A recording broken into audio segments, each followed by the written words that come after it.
The joke goes, it's 1930s America.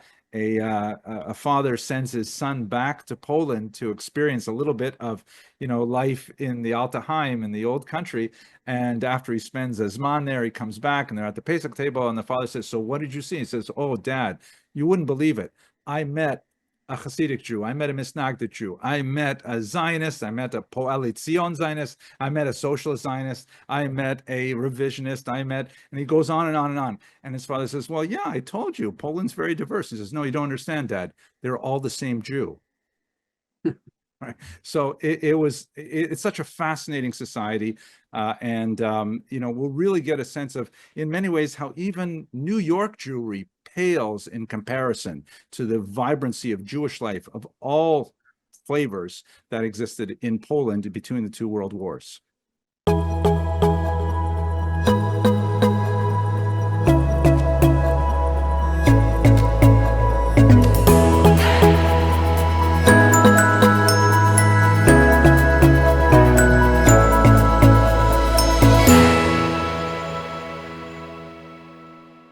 Hello, I'm Dr. Alan Kadish, president of Touro University, and your host for Touro Talks. Welcome. Today, we will discuss an upcoming trip that Touro University is sponsoring to Poland and Lithuania with two history professors at Touro who are world-famous experts on the history of this region, Dr. Sidney Lyman and Dr. Henry Abramson. This summer, in the first week in July, we plan to lead a group of community members, along with our two professors, to Poland and Lithuania to better understand on the ground the history of the Jewish communities in those areas, what happened during the Holocaust, and what's happening with Jewish life in Eastern Europe in the current time. We're really thrilled to have both of our professors with us, and both of them have extensive experience leading talks and leading trips to Europe to give people a chance to actually see and live the rich Jewish history in Eastern Europe. Dr. Lyman is a professor of Jewish history at Touro, and perhaps, Dr. Lyman, you can tell us a little bit about your background and what you've done in your extraordinary career. Thank you, Dr. Kadish. Very briefly, I've devoted my career to Jewish studies. I teach primarily Jewish history. Starting about 1996, I was invited by several tour companies to join them and develop tours for Eastern Europe. And I've been doing that since 1996. It's something wonderful to do, and I'll try to describe in a few words why I think it's important for people to be on this trip. So my training is in history, in Jewish studies. I've taught at many, many different universities. I have difficulty holding on to a job, but I enjoy traveling. There's one of the places I travel to is Hamburg, Germany. We're not going there now. And there are the graves of Rabbi Jacob Emden and Rabbi Jonathan Eibeshutz. And in the case of Rabbi Jonathan Eibeshutz, he did something that's very clever. He wrote the epitaph for his own tombstone. And he insisted that this is what he wants on the tombstone. He knew and understood that people from all over the world will come to visit his tombstone. He wanted to send a message to them. It's a wonderful message, but I'm only interested in the final line. The final line of the message is, I ask everyone who comes here and visits my tombstone to pray on my behalf. And why? And these are the final words. Ki nafshos Yisrael achas. All Jewish souls are one soul. That's what I take with me when I travel and wherever I go. We relive our history. If we're going to go to Poland and Lithuania, the Ramah, who wrote half of the Shulchan Aruch, our code of law, is buried in Krakow in Poland. If we go to Vilna, the Vilna Gaon and endless famous halachic authorities lived there, died there. When we walk the streets, when we visit where their homes were, where their institutions were, we relive Jewish history, and we become one with all those souls that make up the Jewish people. It's something that's incredible. That's how I feel about it. And if I could, and I'm telling this to Dr. Kadish now, I would bring every Jewish high school student in the United States. I would provide fellowships for them, take them on this trip. We could do nothing better than that to educate them. Thank you very much. We'll take it into consideration and see what we can do. Our other fellow traveler is Henry Abramson, who's the Dean of the Lander College for Men and also a longtime professor of Jewish history at Touro. Perhaps you could tell us a little bit about what you're doing, Dr. Abramson, and how you feel about this trip. Thank you very much for inviting me to this conversation, Dr. Kadish, and I'm especially excited about going on this trip, particularly because I'll be able to listen to Dr. Lehman for an extended period of time. He's a senior scholar with a tremendous reputation. His personality shows through in everything he writes, and in the many interactions we've had planning this trip. It's really delightful to see someone with such a great grasp of this complex and fascinating history, and yet expressed with a sense of humor that I really appreciate. My background is deeply connected to Eastern Europe, although a little bit further south from the area that we'll be exploring. Basically, when I was a graduate student, I had the good fortune of just going into a field when the Soviet Union was beginning to collapse. And at that time, in 1989, the former Soviet Union was trying to, this was the era of perestroika and glasnost and so on, they were trying to build bridges with the Western world. And so they invited a group of graduate students to come and actually study in Kiev at that time. And so I spent some time in a diploma at the Kiev State University. And unfortunately, the bridges only went so far. I wasn't able to get into the secret archives that I wanted to look at for my dissertation. But fortunately for my dissertation, the Soviet Union fell apart the next year, and they invited me back, and I was able to spend a lot of time in a really amazing dungeon of documents in Kiev. And my dissertation was eventually published by Harvard about the Jews of Ukraine during the revolutionary period. And I've since gone back many times, and that's an area where I retain some specialization. Ukraine, of course, was part of both Poland and Russia in terms of governmental structures for much of its history. So there's a huge amount of overlap. And I have to say that I have a personal connection with Lithuania because I'm sure most of the people who are going to be watching this talk are aware that there is a unique subcategory of Jews, a sub-ethnicity of Lithuanian Jews. They're known especially for their acerbic wit, high intelligence, superior fashion sense, and my family all comes from this region. I'm really looking forward to seeing where my grandparents walked. So this is going to be a trip of personal significance for me as well. I've been with Touro University since 2006. And in 2 words, and I'm not saying this because the president is on the line, but I am deliriously happy working here. It's tremendously fulfilling to have my entire day surrounded with bright, inquisitive students, with dedicated faculty, with extremely committed and energetic staff. So I literally wake up happy in the morning to come to work 6 days a week.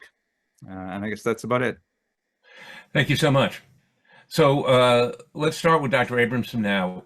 Tell us a little bit about when Jews first arrived in Poland, Lithuania, and what was the early history?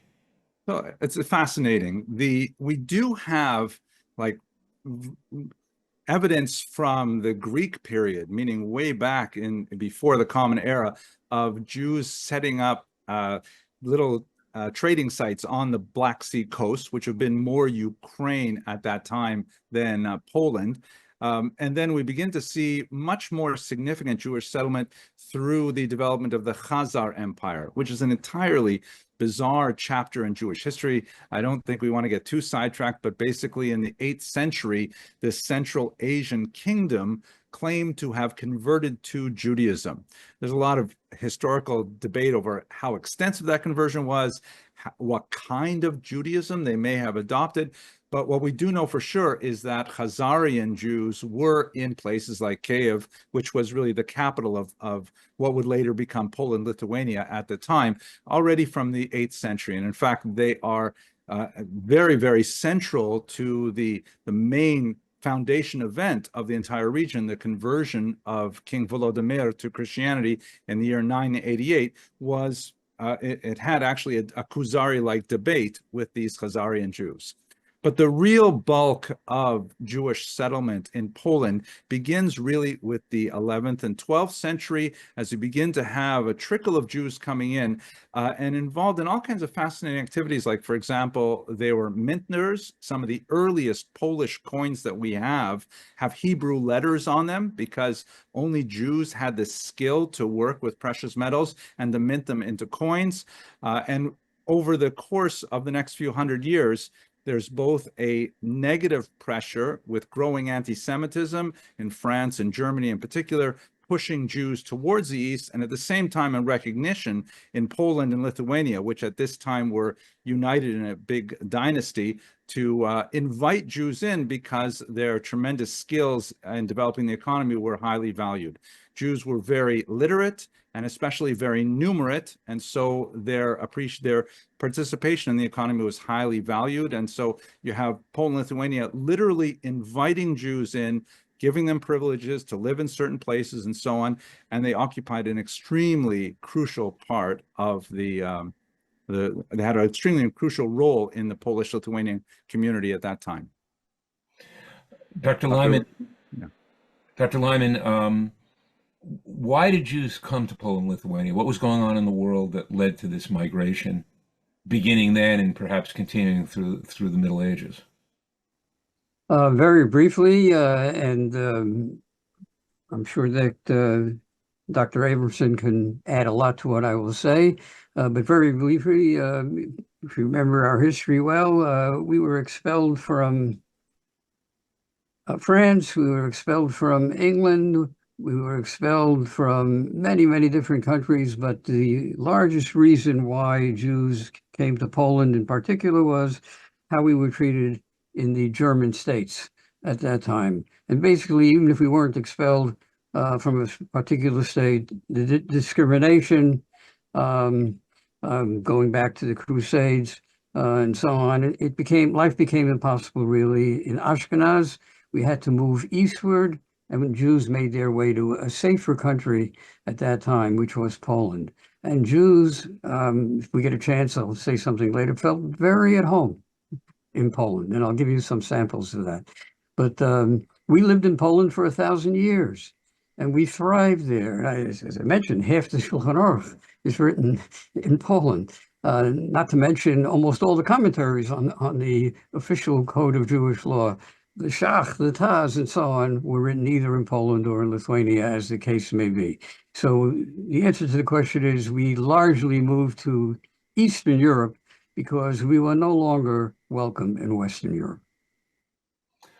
So one of the great divides that occurred a little later in Jewish history was the Hasidic movement and perhaps the opposition to the Hasidic movement, referred to as Misnagdim. What role did Poland play in that, Dr. Lyman, and how did that controversy play out in Poland and Lithuania? Yeah. We will learn a great deal about that from Dr. Abramson when we get to Poland. But to attempt a short answer, Poland became the great haven of Hasidus. Hasidus was founded in the 18th century by the Baal Shem Tov. By the way, when we use the term Poland, we should always be aware that the size of Poland changes from day to day, almost in this period. So it could be that the Baal Shem Tov was born in Poland, but it was deep into Ukraine. what is today the Ukraine. The same is true, by the way, for the borders of Lithuania.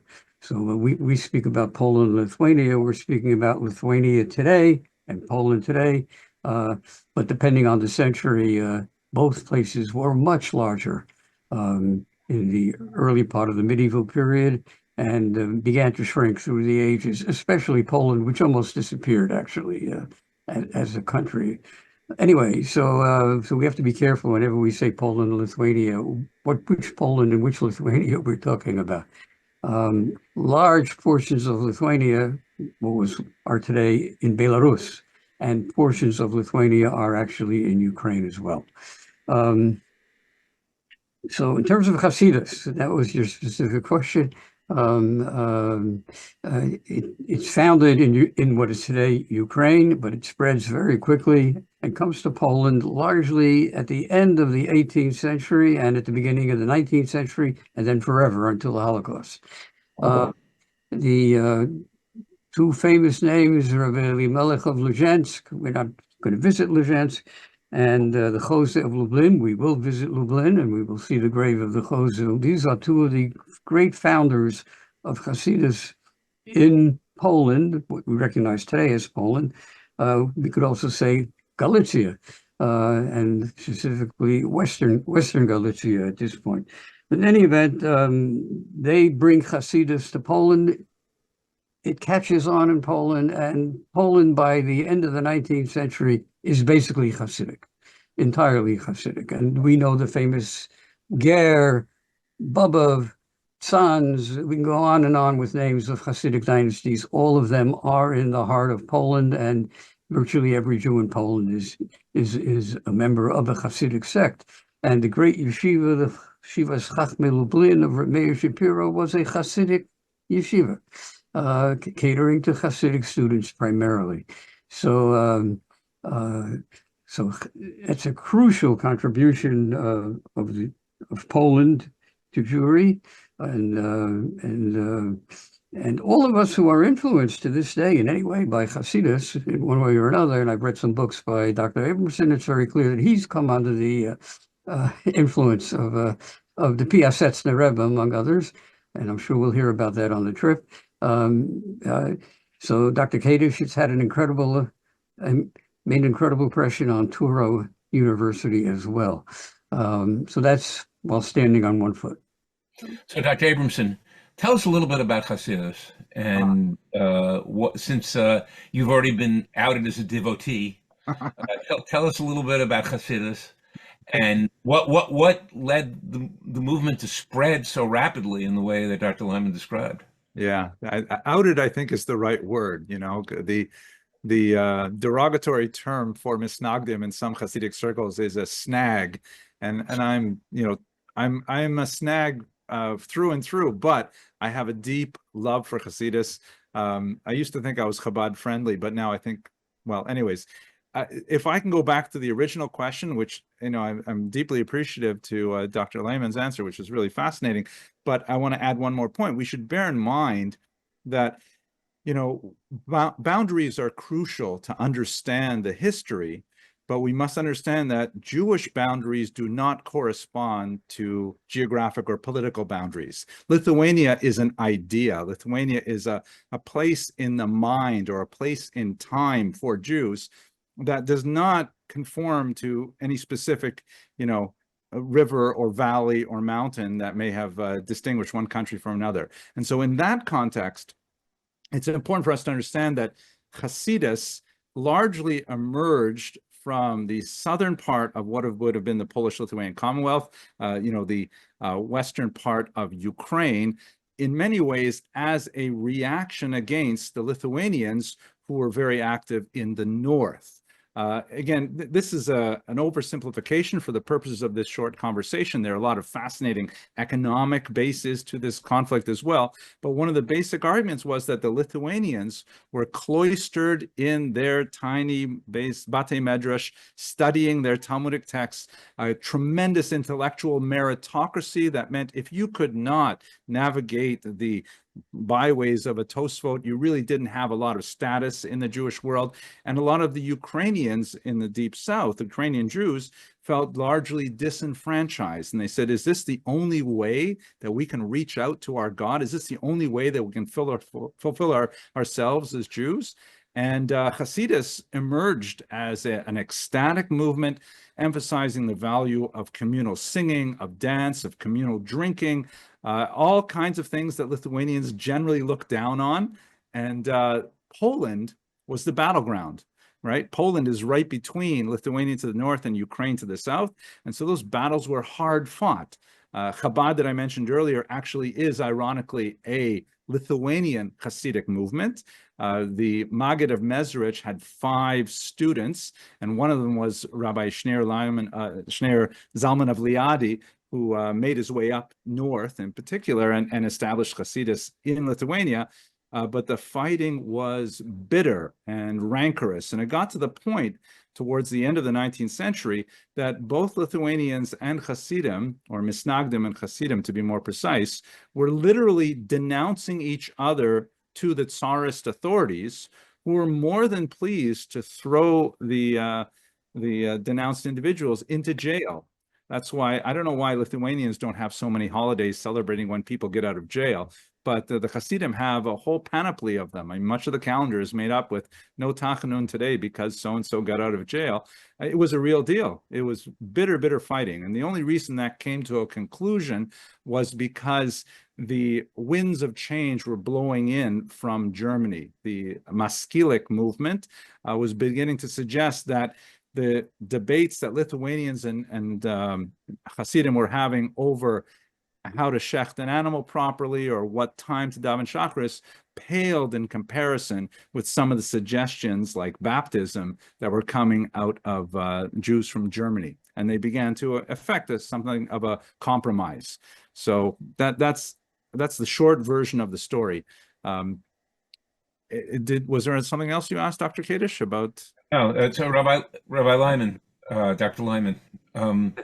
So when we talk about fighting between the Hasidim and Misnagdim, Professor Abramson mentioned one thing, suggesting that they were actually using the Tsarist authorities to try to intervene. Was there physical fighting ever, or was this an intellectual disagreement that was rancorous? It's a difficult question to answer because I'd have to know what happened in every little village and in every little stiebel in Poland and in Lithuania. So I can't answer with great authority, but I would suggest and suspect that it was largely, it was very serious fighting, literary, maybe vocal in many places, but I don't think there was much personal wrestling between Hasidim and Misnagdim.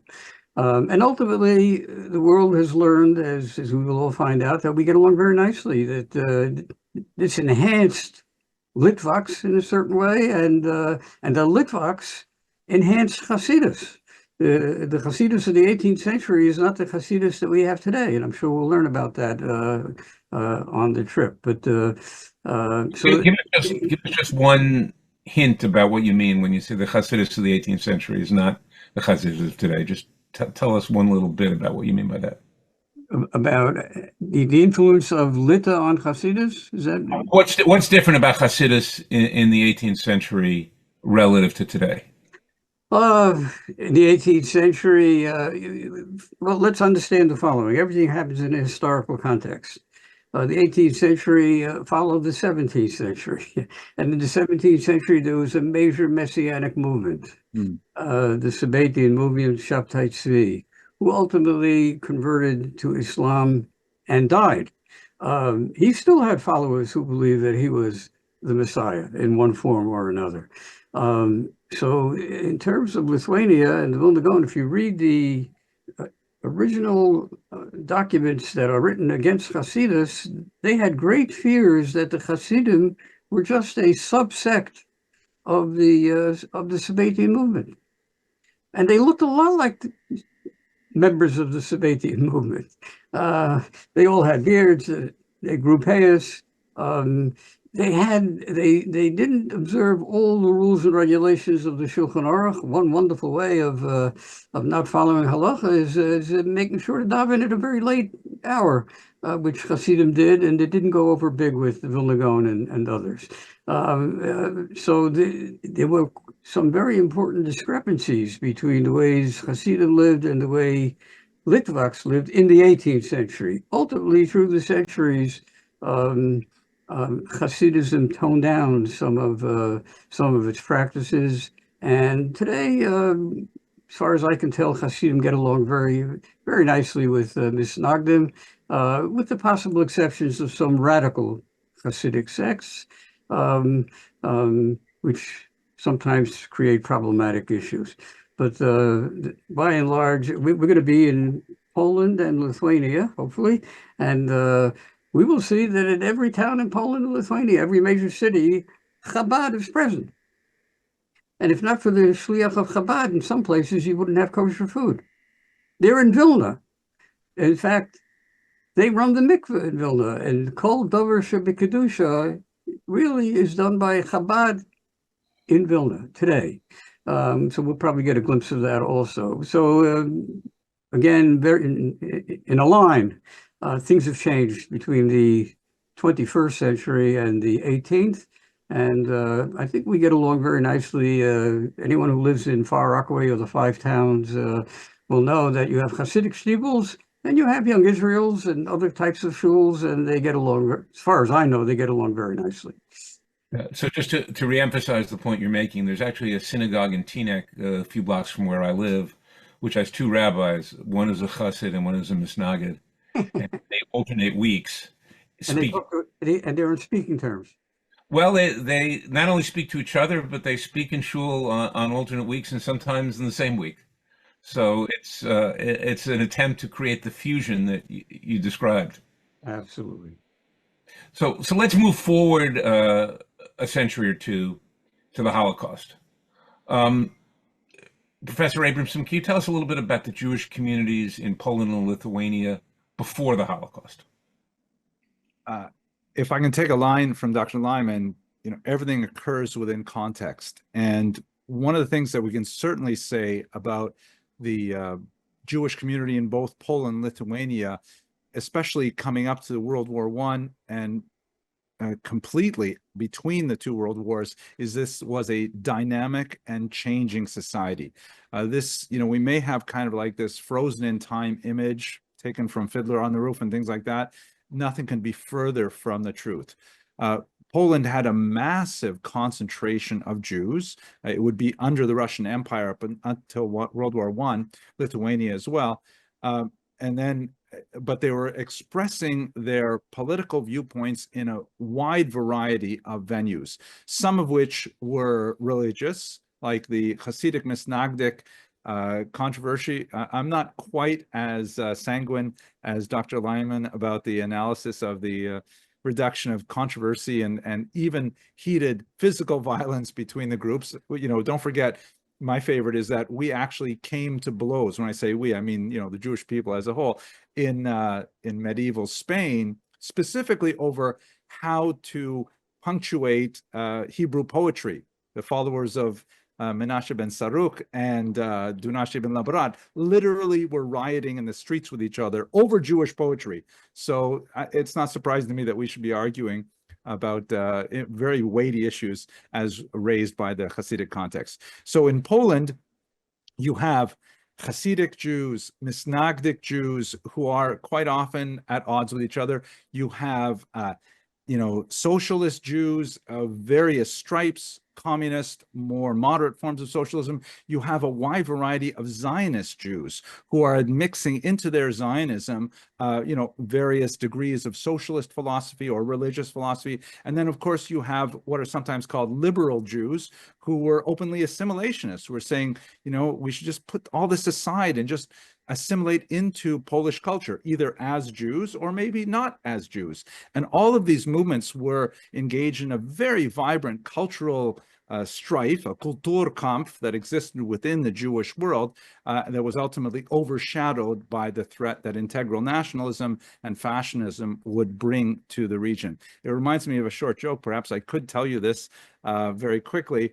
The joke goes, it's 1930s America. A father sends his son back to Poland to experience a little bit of, life in the Altaheim, in the old country. And after he spends a Zman there, he comes back and they're at the Pesach table and the father says, "So what did you see?" He says, "Oh, Dad, you wouldn't believe it.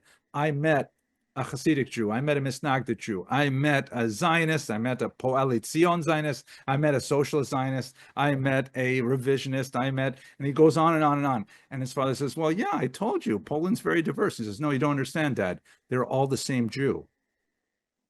Right. So it's such a fascinating society. We'll really get a sense of, in many ways, how even New York Jewry pales in comparison to the vibrancy of Jewish life of all flavors that existed in Poland between the two world wars. Dr. Lyman, how many Jews approximately were in Poland and Lithuania in this vibrant community that Dr. Abramson described? Well, we know the Nazis destroyed 3.3 million Jews in Poland. So that's in Poland alone. So that gives you a sense of what the population of the Jewish population of Poland before the Holocaust. I want to bring to your attention one passage that I love, and more importantly, I want to make sure that you read the book. So you should know that one of the finest books that scholars have written on the Holocaust period, and specifically on the discovery of what's known as the Ringelblum archives. So Samuel Kassow, Kassow, wrote a book called "Who Will Write Our History?" It's an incredible book which will answer many of the questions you're raising about what was life like before the Holocaust, during the Holocaust, and so on. It's an incredible book, and God bless Kassow for publishing this book. But one passage which was striking to me when I read it, he discusses some interesting characters that lived in the 20th century in Poland before the Holocaust. It was a Jew by the name of Shia Pearl. Shia Pearl was a novelist, poet, and he was typical of what was just being described by Dr. Abramson. On the one hand, he was genuinely Jewish, very proud of his Jewishness. At the same time, he was a member of the Communist Party and very proud to be a member of the Communist Party in Poland. He wrote a novel in this period, just before the Holocaust. He was a great writer, and in this novel, it's described by Kassow as follows. The novel was called Jeden von a ganz Jahr, and every yearly Jew, okay? Jeden von a ganz Jahr, or a Jew who was a Jew the entire year he was Jewish. If there was any implicit political message in this autobiographical novel, it was subtly embedded in Pearl's description of Polish Jews as being totally at home in their surroundings. The characters in the novel, struggling to make ends meet, do not see themselves as a people in exile. Poland is their home. Its streets, villages, and landscapes are their own. They differ from their Polish neighbors, but they are neighbors all the same.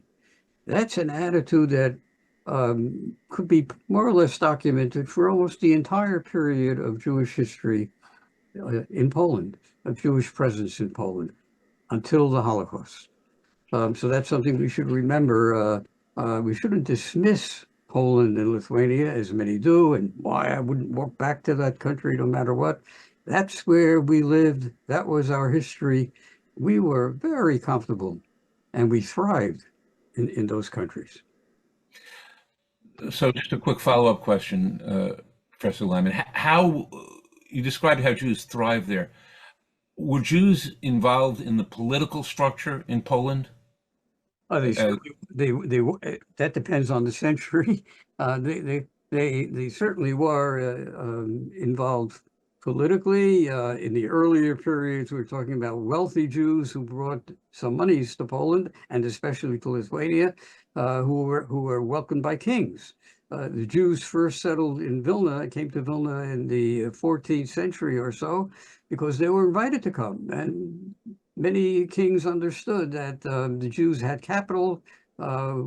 We could collect taxes from them. It was worth our while to bring Jews to our country, and they help us develop uh, the the offices that we need in order to run this country and so on, and produce coins, among other things. So yes, they were involved politically, but in the early years, Jews didn't have rights. They weren't citizens. We're talking about early in the medieval period. Jews had nothing. They were farmers. They were retailers, by and large, grocers, tailors. This would be throughout their stay in Lithuania and Poland. But as we reach the 18th, 19th century, post-Enlightenment, Jews demand citizenship rights, and they get it in a variety of places. If they didn't have it, they got various rights, known as Magdeburg rights, which so that also involved political activity on the part of Jews, but it's not the kind of political activity I think you're talking about today. That would first come in the 19th and 20th centuries. So, Professor Abramson, a lot, of course, has been written about both the collaboration of Poles and Lithuanians in the Holocaust, as well as some notable exceptions of people who actually helped and saved Jews. So, what was the role of the, and obviously this is a question which is complex, but if you had to describe what the role of the majority of Poles and Lithuanian Jews, non-Jews, their relationship with Jews during the Holocaust, were they active participants? Was it a minority? How complex was this? And was it a surprise given what Professor Lyman said about how integrated the Jews were in Poland? Wow, that's really the whole question. We could certainly spend a lot of time beyond the scope of this brief discussion looking at this crucial question. If I could just back up a little bit and amplify something that you raised earlier, Dr. Kadish, and Dr. Lyman took us through the medieval period, 19th century, and so on. One of the things that we should bear in mind is that there's a sea change in Jewish political attitudes after 1881. Remember that both Poland and Lithuania are under the Russian Empire at this point. And in 1881, in the wake of an assassination of the Tsar, there was a massive wave of pogroms that took about 3 years to subside. And Jews up until this point, and I think we can say this about Europe in general, but especially Eastern Europe, Jews are willing to live with a certain degree of discrimination society as long as the society remains a Rechtsstaat, meaning a society that is governed by law. And that Jews know that, okay, perhaps they won't be allowed to join this country club or attend this university or this kind of job. They'll accept it as long as they know that if someone throws a brick through their window, they'll be able to go to the police, and the police will arrest the culprit and send him to jail, that there are rules that are in place that are reliable. The pogrom waves demonstrated to Jews across the entire Pale of settlement, which included Poland and Lithuania, the region where Jews were allowed to live, that Russia was no longer a Rechtsstaat. It could not enforce its own laws. And so that's when Jews begin to say, wait, we should get political. Zionism explodes, socialism explodes, and after the Russian Empire collapses, then Jews get into democratic politics. And you've got political parties of various stripes who are actively involved in the now independent Polish Sejm and advocating for Jewish causes and actually trying to promote things which Poland granted, such as, for example, elections were not held on Shabbat or Jewish holidays, things like that, and much larger things than that, more than we have time to talk about. And so in this context, to go to your question, you know, Jews are beginning to feel in the 20th century that finally they have a say in the government. Finally, they have a way to express themselves and to shape governmental policies for the benefit of this minority population, which was a very significant minority, by the way. About 30% of Warsaw was Jewish before World War II. And that proportion is pretty similar through all of the middle-sized towns throughout Poland. They're very urbanized people and very visible in that regard. So to get to the question of Polish collaboration, Polish resistance, Polish rescue of Jews during the Holocaust, we should recall that Poland was a victim of both the communists and the Nazis. In 1939, the Soviets and the Nazis effected a secret codicil, a secret non-aggression pact, in which the eastern section of Poland, also Lithuania and parts of Ukraine, were sent to the Soviet Empire, and the Nazis took the western part. And so Poland felt like it was, as it had been in the 19th century, just taken off the map by these two massive powers. And in those early years of the war, as Emanuel Ringelblum, who so beautifully described it in his multiple works on this topic, Jews felt that they were allies with Poles, and they actually fought side to side, shoulder to shoulder, trying to hold off the advances, especially of the Nazis. Unfortunately, that didn't last very long, and that kind of honeymoon period deteriorated as the burden of Nazi occupation weighed so heavily on the Poles as it did somewhat more so on the Jews. It was a very, very violent and brutal kind of occupation, far worse than anything that Western Europeans experienced. And at that point, any sense of cooperation between Jews and Poles largely broke down. Obviously, there's much more nuance that we can bring to this, but Jews began to see Poles as their enemy and vice versa. When we get to the end of the Holocaust and we kind of take stock of what happened, we do see some, facts and elements which tend to challenge the narrative. There's no question that in some places, more than 90% of the Jewish populations were wiped out. And it could not have happened without the so-called Hilfswillige, the willing volunteers that would associate with the Germans to carry out these mass executions, which killed, among others, my own family in Lithuania. At the same time, the proportionate number of rescuers, that is, Poles and Lithuanians who actually hid Jews and tried to shelter them from the Nazis, was off the charts compared to what you have in Western Europe.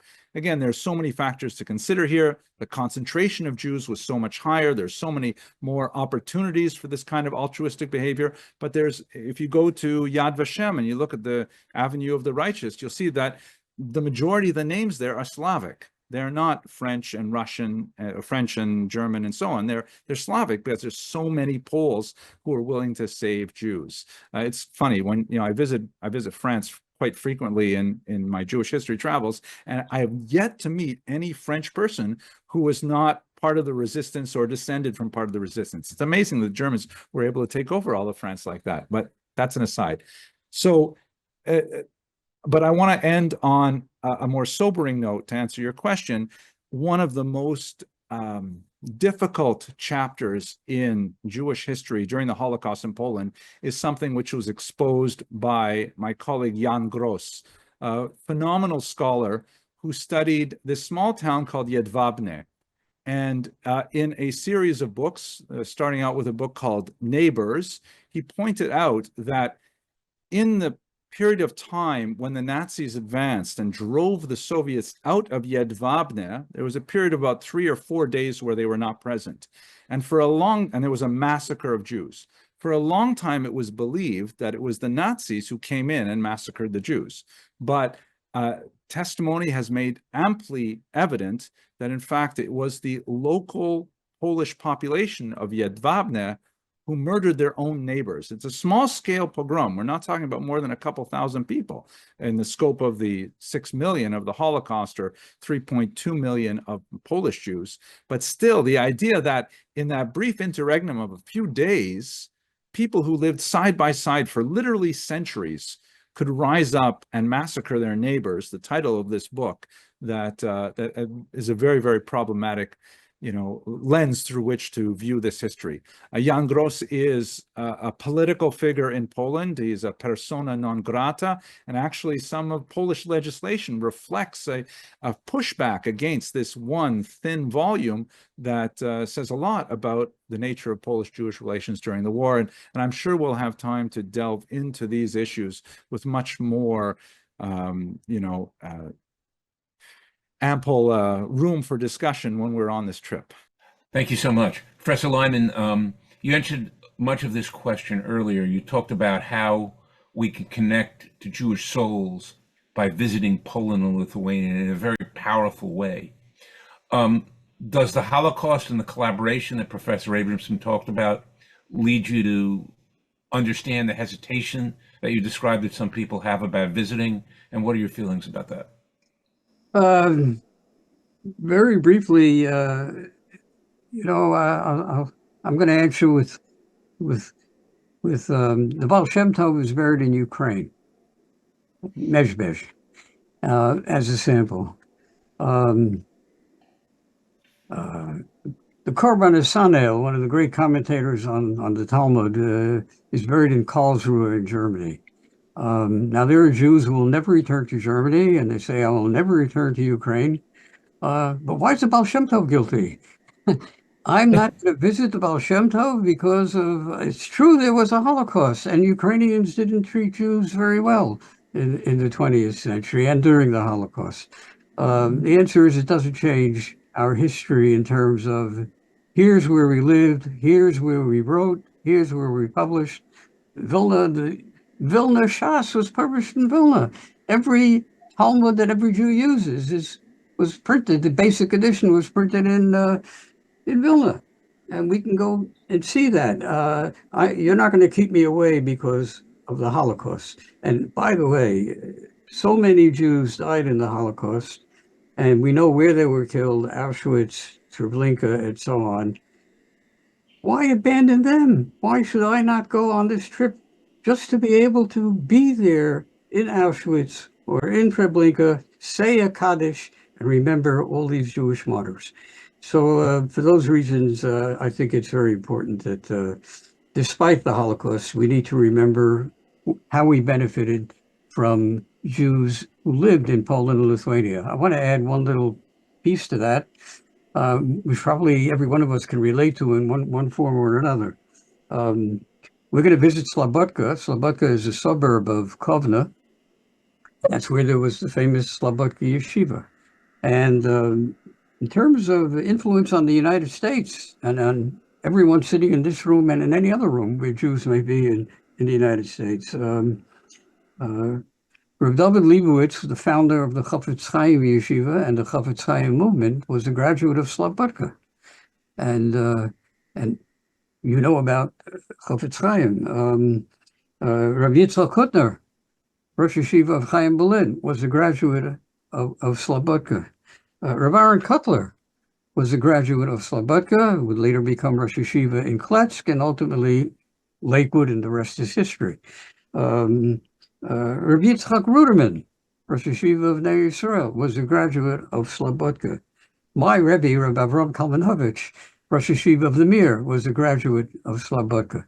So one yeshiva of many others. We didn't mention Volozhin, and we didn't mention Telz, and so on and so forth, and Panovich.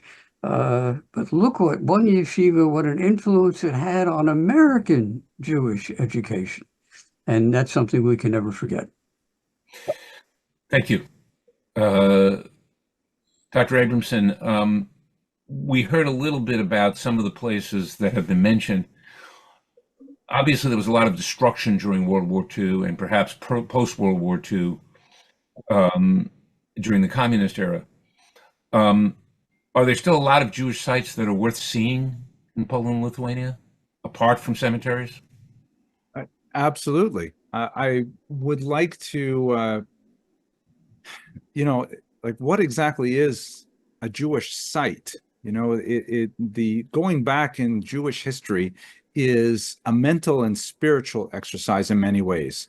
For example, I like to spend, I've been to Portugal 4 times along the Douro River, where, this is where so many crypto Jews lived. And we only have a tiny smattering of a few buildings here and there in places like Porto or Belmonte, where you had some Jewish activity. But nevertheless, the history is so deep and rich that just walking the streets and feeling the breeze and seeing the sun and understanding what happened there is a deeply meaningful experience, and helps place all of this into a context that makes so much more sense when you see, just where things were located closer to each other than you may have imagined. And that's what it looks like in Portugal, where for 500 years Judaism was totally prohibited. In Warsaw, in Vilnius, where Judaism was at the heart of the city's culture for 1,000 years, there are a tremendous number of archaeological digs, of existing buildings, of artifacts that are there for us to see. The only challenge I think we'll have in some places, as Dr. Lyman knows much more than I, is that many of these places were designed as small, intimate gathering spots, tiny synagogues, where we're going to have to work hard to get all of us in. We may have to cycle through to get into a shtibel that normally would only seat 20 people, which would be fine for the medieval period, may be difficult for 60 people or so on a trip like this. But we're going to do it because it can be tremendously worthwhile. Dr. Lyman, you mentioned something about Chabad being present in a lot of these cities. What are the living Jewish communities like in Poland and Lithuania now? What are these cities like, or these towns? What are the Jewish communities like in Right. Poland? So we'll take Warsaw and Vilna as models, because that's where we'll be spending most of our time. They have Jewish communities, actually thriving Jewish communities. Poland has a chief rabbi. I hope we'll be able to meet with him, Rabbi Michael Shudrick. He lives in Warsaw. There are Jews who survived the war, who came back after the Holocaust and back to Poland, back to Lithuania, back to their homes. There are now there were many people who were raised as non-Jews, were taken into homes, and suddenly one day discovered that they're Jewish, and they've returned to Judaism. So there's no official account of, as we will find out, either in Poland or in Lithuania, of how many Jews there are living in the country or in a particular city. But without question, there are the synagogues are active. The Jewish communities are reconstructed. They may not be Orthodox. They often will be a mixture of secular Jews, people who are not even sure whether they're Jewish or not. And they've created schools. There are day schools and high schools for these students. And the high schools exist only because there are lots of non-Jews who are very happy to go to a fine Jewish high school, and they make sure there are enough students in every class. So all this exists. We will meet with some, I take it we'll meet with some of the Jewish community officials, but it's an echo. It's just an echo of what once was. And that's the best I can tell you. So I want to thank both of you for speaking with me today and setting the stage for what I hope will be an incredibly exciting trip. To learn more about the trip, visit turo.edu/journeys. Turo Talks, of which this is one, is sponsored by Dr. Robert and Arlene Rosenberg and produced by Nachum Tversky and Professor Sam Levine. Thank all the listeners for joining the Turo Talks conversation, and we look forward to seeing you this summer in Poland and Lithuania and at our next Turo Talks presentation. Have a great day.